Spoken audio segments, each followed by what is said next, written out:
hein, la famille d'Anjou, hein, la grande histoire. Alors, tu la veux l'histoire? Bah, je vais te l'expliquer l'histoire, moi, vu que tu demandes si gentiment. Hein.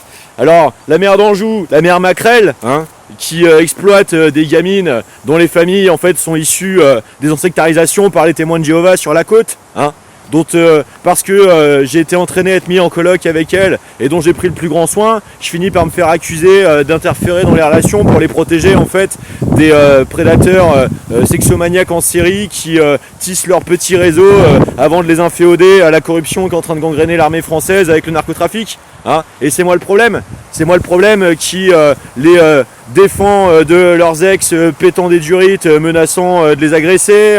C'est moi qui est un problème parce qu'on me fera un portrait plus tard de pédocriminel. C'est moi qui suis un problème parce que cet appart dans lequel je me fais grandement amener, m'installer en coloc avec elle plus tard, deviendra le théâtre de l'interception domestique, de tentatives de terrorisation publique, du sarkozysme, visiblement avec la sonorisation, comme on dit, hein, des lieux pour produire ces débuts d'interception, d'opérations psy de contrainte. Hein. Tu veux que je te explique l'histoire? Je vais te dire pourquoi je t'explique l'histoire. Parce qu'aujourd'hui, moi je suis obligé de tenir à bout de bras deux parents qui ont été entraînés systématiquement dans des encerclements sectaires. Mon père, Saint-Genis de Saintonge, réseau Muller, hein. La femme qui prêtait la maison pour ces cérémonies vient de décéder. Hein. Christine Pétard, Saint-Genis de Saintonge. Tu peux vérifier, tout est factuel. Les mailing lists, hein, je les ai. Hein. J'ai tous les éléments, d'accord? Alors, essaye pas d'essayer de me apprendre la vie parce que je pense que t'as pas idée de la tôle que tu vas te prendre, hein. Mais je vais te montrer l'histoire. Ok, tu me suis? Alors, pourquoi je te parle d'agression et tentative d'atteinte à l'intégrité physique des individus avec des armes de catégorie 1? Parce que le fil rouge continue, en fait, qui est permanent depuis mon histoire d'enfance, hein, franco-chilien, faisant des allers-retours tous les 7 ans, hein, avec visiblement une inféodation pédodéprédative exploitationnelle dans les réseaux de la maçonnerie chilienne, puisque il a été tout content de s'en vanter lui-même auprès de moi, jusqu'à me demander la couleur de la cravate qu'il allait choisir pour mettre pour la cérémonie, hein, azur ou orange, hein, avant que je le trouve plus tard dans le sabotage de mon iMac, hein, des tentatives de menaces avec des messages préenregistrés m'accusant de tel ou tel méfait avec les boîtes aux lettres des voisins. Hein.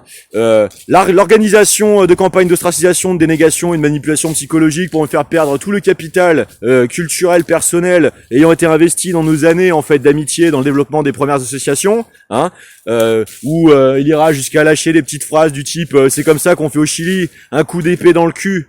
Hein. Tu sais pourquoi? Parce que le petit structurateur de la loge locale actuelle, celui qui aura essayé de parachuter, hein, un fervent soutien de Manuel Valls pour la campagne de la municipale, hein, qui s'appelle lui Nicolas Aymar, hein, peut-être fils de Raël, je ne sais pas. Il y a peut-être une proximité physiologique avec son fameux père ancien militaire devenu poète. Franchement, vu la pourriture de ce réseau depuis Vinberge dans le coin, ça m'étonnerait plus vu où on en est, tu vois.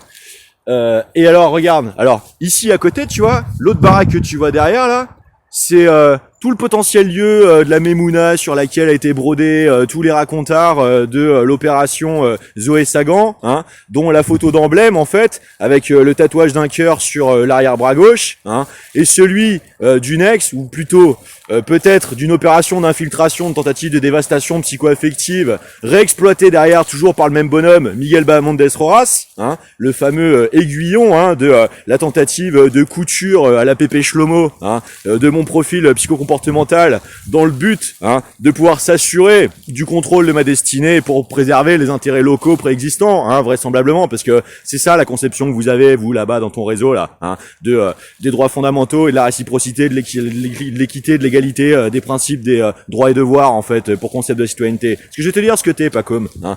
T'es en train de fossoyer le véritable boulot de journaliste de tes collègues, hein, avec les saloperies opérationnelles que tu te permets, à mon avis, très vraisemblablement de leur cacher. Hein. Tu leur as expliqué à tes collègues, hein, ce que tu fais dans leur dos, les basses besognes que tu fais dans leur dos pour protéger tes petits flux financiaristes de soi-disant évolution des conditions, des qualités des conditions de vie. Ça me fait bien marrer, ouais, ça me fait bien marrer, tu vois. À mon avis, une grande discussion sincère avec eux leur ferait un lever de rideau, effectivement, du plus grand effet, tu vois. Et heureusement que je suis quand même un petit peu capable d'essayer de les protéger, de tomber dans les griffes de gens comme toi, parce que c'est un peu le problème depuis 40 ans, en fait, les gens comme toi, tu vois. Vraiment, précisément, en fait, tu vois.